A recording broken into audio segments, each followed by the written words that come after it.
Ito ay isang abandonadong bayan ng mga Hapon dito sa Pilipinas na matatagpuan dito sa lungsod ng Davao, ang Little Tokyo of the Philippines. Sinasabing naging hideout at tirahan ito ng mga Hapon noong kasagsagan ng World War II. Makikita mo pa dito ang ilang mga bakas ng bala na naiwan sa isang establishmento. At ngayong gabi ay iikutin namin ang isang bahagi ng lugar na ito na pinaniniwalaan na pinamamahayan na rin ito ng mga elemento.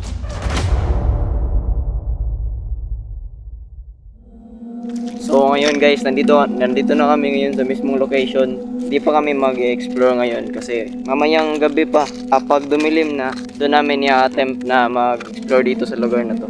So ano mo, sabi mo, nandito na tayo. Sorry, I'm late. So kung napapansin nyo guys, sa lugar na ito, uy, nahulog yung tsinelas. So kung mapapansin nyo sa lugar na ito guys, sobrang ganda. Pero pag sumapit yung gabi guys, sobrang creepy na ng lugar na ito kasi may nagsasabi na meron daw napapakita dito ng mga mythical creatures like kapre. Kasi merong mga balete dito guys. Ikaw ba naniniwala ka sa multo? Hindi pa. Bakit hindi? Dahil hindi pa ako nakakita ng multo. So mamayang gabi pag dumilim na, actually ngayon malapit na ring umulan no. Di ko alam, baka magpapasilong muna kami tapos explore namin itong lugar na ito. So kita-kits. So guys, kukunin natin yung tsinelas niya guys kasi nahulog. So let's go. Pinalipas muna namin yung oras hanggang sa inabutan na nga kami ng malakas na ulan. Inabutan na talaga kami ng ulan. So dyan kami mag-i-stay ngayon habang inaantay namin maggabi. So grabe guys, sobrang lakas kahit hindi naman masyadong umaambon. So guys, dito meron kami nakitang aso.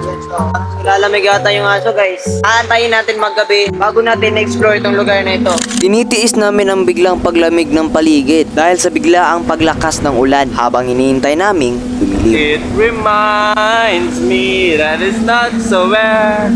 It's not so bad.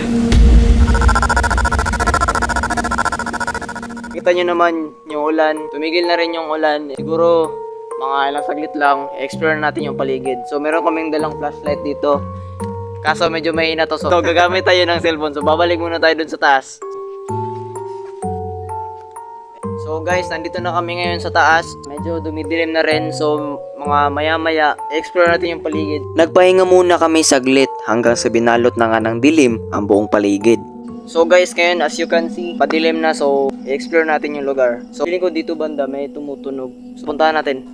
Sa sobrang dilim ng paligid, hindi na makita sa camera ng phone ko yung buong paligid. So bali dito banda guys, merong tumutunog. Di ko alam kung ano yun. So let's go.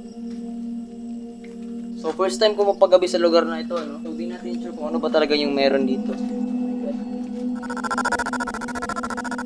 So ngayon guys, pupuntahan natin yung parang tower na kinuha na natin ng video kanina. So bali itong lugar na ito, mukhang naabandona na siya and mga tao dito is tinataniman na lang ng mga gulay sa side ng lugar na ito.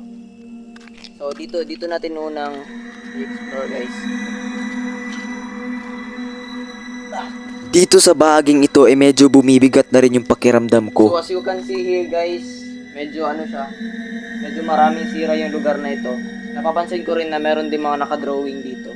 So ngayon guys, so makikita nyo dito guys, meron siya mga butas kung saan saan. And dito makikita nyo, medyo weird yung ano niya, pagkakagawa niya. So ngayon pupunta tayo dito.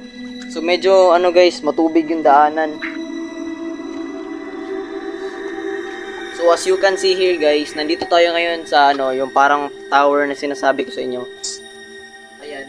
Masyadong mataas yung pagkakagawa ng tower na ito. So pupunta tayo ngayon doon sa likod. Sa puntong ito, hindi ko na namalayan na medyo nangihina na yung kasama ko. Papasukin ko nang ako lang mag-isa.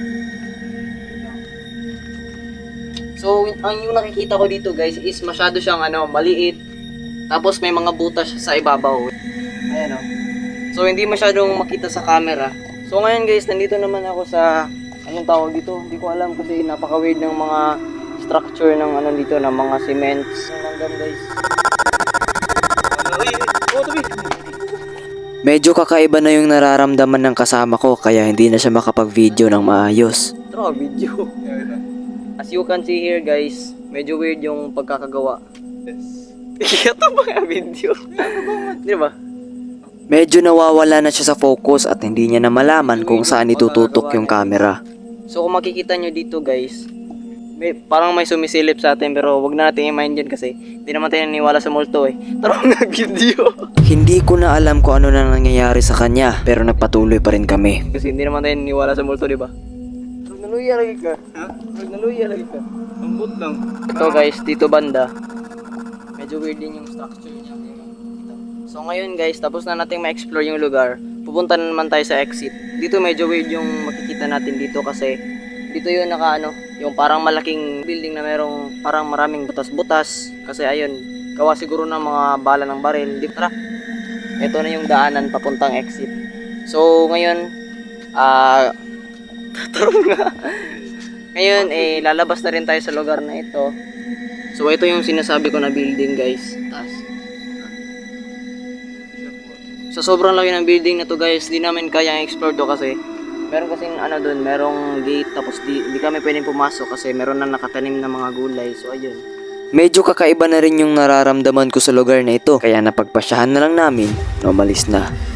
Lumipas na nga ang ilang dekada at ang lugar na ito ay unti-unti nang kinakalimutan at naglalaho dahil parami na ng parami ang mga bahay na itinayo dito at mga establishmento. Ngunit magiging buhay pa rin sa alaala ng mga taga rito kung ano ang tunay na misteryo na nababalot dito.